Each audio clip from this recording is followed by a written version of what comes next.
আজকের ভিডিও শুধুমাত্র যারা হস্টেলে থাকে তাদের জন্য। সেখানকার রান্না করা খাবার খাওয়া কতটা যে কষ্টের সেটা আমি ভালো করে জানি। তাদের কাছে রান্না করে খাওয়ার কোনো ব্যবস্থা থাকে না, প্রত্যেক দিন বাইরে থেকে কিছু না কিছু এনে খেতেই হয়, না হলে যেন জীবন চলে না। তাদের কাছে অবশ্যই একটা ইলেকট্রিক কেটল থাকে দরকারি ইউজের জন্য, আর সেটার জন্য খুব সহজে চানাচাট তৈরি করা যায়। চানা ডালগুলোকে রাতে ভিজিয়ে রেখেছিলাম আর সেটা সকালে সিদ্ধ বসিয়ে দিয়েছি, আর এটা ইলেকট্রিক কেটলে খুব সহজে হয়ে যায়। Hello everyone, myself Mona, you watching my channel cook with Mona .4। Welcome back to my channel. সিদ্ধ করা ছোলাগুলোকে আমি ভালো করে ধুয়ে নিব। চানাচাট তৈরির জন্য আমি রেডি করে নিয়েছি চানাচুর, কাঁচা লঙ্কা, পেঁয়াজ, গাজর, শসা, ধনিয়া পাতা আর একটুখানি লেবু। আমি ট্রেনে বসে সবসময় চানাচাটের অপেক্ষায় থাকি, খেতে খেতে বাইরের পরিবেশটাকে উপভোগ করার জন্য। কারা কারা আমার মতো চানা ডাল খেতে ভালোবাসো তারা অবশ্যই আমাকে কমেন্টে জানিও।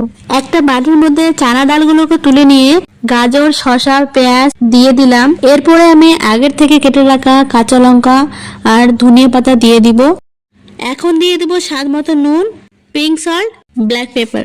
পিঙ্ক সল্ট দিলে খুব সুন্দর একটা ফ্লেভার চলে আসে।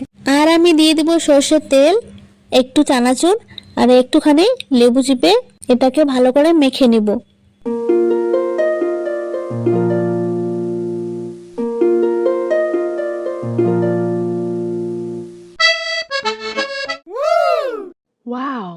রেডি হয়ে গেছে আমার চানাচাট।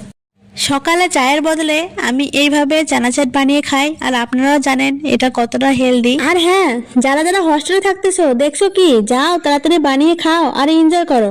নট অনলি এনজয়, পড়াশোনাও করো। আর আমাকে জানাও আমার ভিডিও কেমন লাগে। আমার ভিডিও দেখে যদি কোনো কিছু ভালো লাগে থাকে তাহলে অবশ্যই একটা লাইক, কমেন্ট, শেয়ার আর সাবস্ক্রাইব করে আমার পাশে থাকবেন। দেখা হচ্ছে পরের কোনো এক রান্নার ইন্টারেস্টিং ভিডিওতে। ততক্ষণ পর্যন্ত ভালো থাকবেন, সুস্থ থাকবেন। সবাইকে অনেক ধন্যবাদ।